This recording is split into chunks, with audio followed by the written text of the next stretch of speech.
porque acho que muitas coisas já foram abordadas por aí, né? Sobre o assunto, assim. Não que não sejam importantes, mas acho que já foram muito. Eu queria abordar duas, assim. Uma delas, eu queria um pouco do ponto de vista religioso sobre o que aconteceu. Em termos do seguinte, por exemplo, quando você fala com um cristão que acredita na volta de Jesus, né, fala-se sobre, isso daqui de alguma forma já estava profetizado, já estava escrito que poderia acontecer ao fim dos tempos e tal. Aí o que eu quero saber é um ponto de vista mais judaico sobre essa coisa, né, não um ponto de vista cristão sobre o negócio. Existe alguma relação do que aconteceu e está acontecendo com um pouco da fé que um judeu tem ou não? Não. Só tem a ver com a fé palestina. Palestina não, né? Mas fé islã, digamos assim. No que você está perguntando se existe uma guerra religiosa em curso? Existe uma guerra religiosa, mas assim, o que está acontecendo seria de alguma forma algo que os judeus têm um ponto de vista religioso sobre? Ou seja, alguma opinião religiosa sobre? Alguns setores, o conflito em geral a longo prazo ou especificamente o atentado? O atentado específico. Isso eu não perguntei para nenhum judeu religioso, para te falar a verdade. Mas em relação ao conflito, existem visões de setores da sociedade israelense que aplicam a religião dentro de um nacionalismo, onde você mistura nacionalismo e religião. E aí existem setores mais laicos, onde a religião é muito mais base cultural e tradicional do que religiosa, através de dogma. E aí as decisões são mais tomadas à medida de uma forma muito mais laica, que é da forma como Israel governa o país desde a sua fundação, principalmente no início, foi fundado pela esquerda, as pessoas eram super laicas, não tinha esse elemento mais religioso nacionalista. Isso começa depois da década de 70, isso é um sintoma, é um fator, é um elemento, não é uma coisa que hegemônica, muito pelo contrário.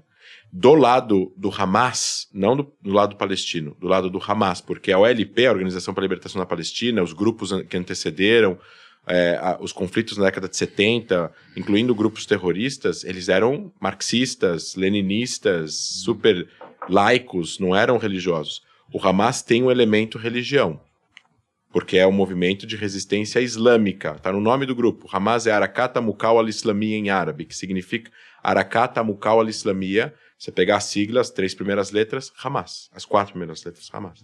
Então, existe um elemento religioso do Hamas aqui, que não tem a mesma coisa, não é o homólogo, não existe uma coisa igual do lado de Israel. Existem elementos religiosos radicais em Israel, mas eles não estão tomando as decisões do governo e nem do exército. Eu vi o Ravi falando alguma coisa, lendo a Torá, e em alguma passagem, acho que em hebraico, enfim, está escrito a palavra Hamas ali, né?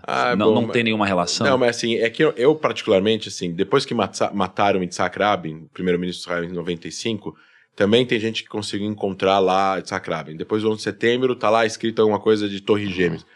Aí a gente vai ficar entrando em um caminho que, na minha opinião, para ajudar as pessoas a entender o que está acontecendo, eu acho... Não, tá bom, eu quero entrar num ponto de vista econômico, mas antes eu preciso contar um negócio, assim, eu acredito muito em Deus, né?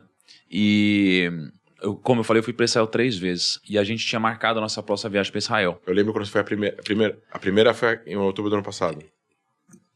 Não. Essa foi a segunda. Eu te chamei para ir na segunda. Na segunda. Segunda. E aí eu ia a 4ª vez. Sabe para quando estava marcada a minha viagem, cara? O dia que aconteceu, né, o primeiro ataque aqui foi no dia 7 de outubro, que é a data do meu aniversário. Uhum. Tanto é que eu falei, pronto, agora meu aniversário vai ficar marcado como a pior coisa já aconteceu. E era para eu estar em Israel. Quer comemorar o aniversário lá? A gente ia estar em Israel, eu, Maíra e um grupo de pessoas que íamos junto. E aí, cara, um pouco antes, alguns meses antes, a gente já tinha marcado com a agência, tudo. Uns meses antes, a gente falou assim, puta amor, não vamos não, vamos mudar para março? Vamos. E a gente mudou para março. E a gente olha hoje para o que aconteceu, a gente fala assim, cara, não é possível que não tem uma pitadinha de Deus envolvida nesse negócio. Uhum. Era pra eu estar lá, cara. Você tem noção? Se eu tivesse lá, como vocês iam ficar, cara? Nossa, cara. Horrível. Ia ser realmente que muito loucura, ruim. cara. Nossa, Thiago, horrível, cara. Bizarro, né? E a nossa estava marcada para maio. Foi remarcada para outubro. A gente trocou, então.